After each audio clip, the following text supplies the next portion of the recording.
भारत की प्राचीन तांत्रिक परंपराओं में यक्षिणी साधना एक अत्यंत रहस्यमयी और चर्चित विषय रही है।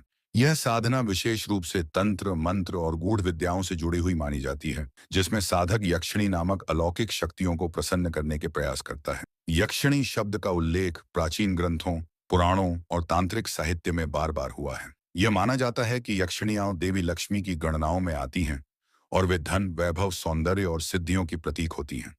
यद्यपि यह साधना आकर्षण, वशीकरण, कामना पूर्ति या रहस्यमयी शक्तियों को प्राप्त करने के लिए की जाती है, यक्षिणी साधना कुल 36 प्रमुख यक्षिणियों की होती है, जिनका वर्णन यक्षिणी साधना रहस्य जैसे ग्रंथों में मिलता है।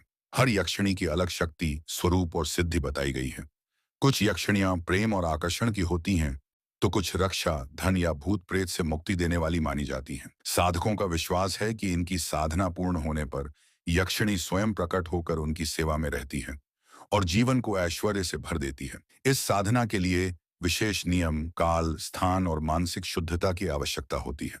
आमतौर पर यह साधना श्मशान, एकांत जंगलों, पहाड़ों या विशेष रात्रियों जैसे अमावस्या को की जाती है। हालांकि यक्षिणी साधना जितनी शक्तिशाली मानी जाती है, उतनी ही जोखिम भरी भी है। कई साधक बिना किसी गुरु या उचित मार्गदर्शन के इस साधना में उतरते हैं, जिससे उन्हें मानसिक, शारीरिक और आत्मिक हानि होती है। कुछ लोग इसके चलते मानसिक विकार, बुरे सपने, जीवन में अशांति और दुर्भाग्य का शिकार हो जाते हैं। तांत्रिक विद्वानों का मानना है कि यक्षिणियां सौम्य और रक्षक शक्तियां तो हैं, परंतु यदि साधना त्रुटिपूर्ण हो या बिना श्रद्धा व नियम के की जाए तो वही शक्ति विकराल रूप धारण कर सकती है। इतिहास में भी कई किस्से मिलते हैं जहां यक्षिणी साधना के कारण साधकों को चमत्कारी लाभ हुए, परंतु कुछ घटनाओं में उन्हें भारी नुकसान भी हुआ। कुछ सिद्ध साधकों के अनुसार यक्षिणी साधना का सही उद्देश्य आत्म साक्षात्कार और तांत्रिक उन्नति होना चाहिए, न कि सिर्फ भौतिक लाभ या वासनात्मक इच्छाएं। दुर्भाग्यवश आजकल कई लोग इसे सिर्फ वशीकरण या आकर्षण की प्रक्रिया मानकर गलत दिशा में प्रयोग करते हैं,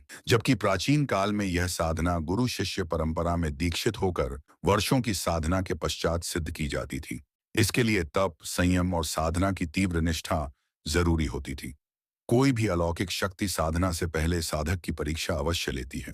यक्षिणी साधना को लेकर अनेक भ्रांतियां भी फैली हुई हैं। कुछ लोग इसे मात्र अंधविश्वास मानते हैं, तो कुछ इसे तंत्र का सर्वोच्च साधन। परंतु सच्चाई यह है कि यह न तो पूरी तरह झूठ है, न ही सामान्य व्यक्तियों के लिए उपयुक्त। यह एक अत्यंत गूढ़, गहन और उच्चस्तरीय साधना है, जो केवल सिद्ध साधकों द्वारा ही की जानी चाहिए। यह शक्ति सकारात्मक भी हो सकती है और नकारात्मक भी। यह इस बात पर निर्भर करता है कि साधक उसका प्रयोग किस नियत और भावना से करता है। प्राचीन तंत्र ग्रंथों में वर्णित है कि यदि यक्षिणी प्रसन्न हो जाए तो वह साधक की इच्छाएं पूर्ण करती है। उसके जीवन में समृद्धि और आकर्षण आता है। वह साधक को अदृश्य रूप से सहायता करती है। लेकिन यदि साधना में कोई भूल हो जाए या साधक की नीयत गलत हो, तो वह शक्ति विपरीत दिशा में काम करती है। यही कारण है कि तांत्रिक परंपरा में यक्षिणी साधना को अग्निपथ कहा गया है, जहां हर कदम पर सावधानी जरूरी है।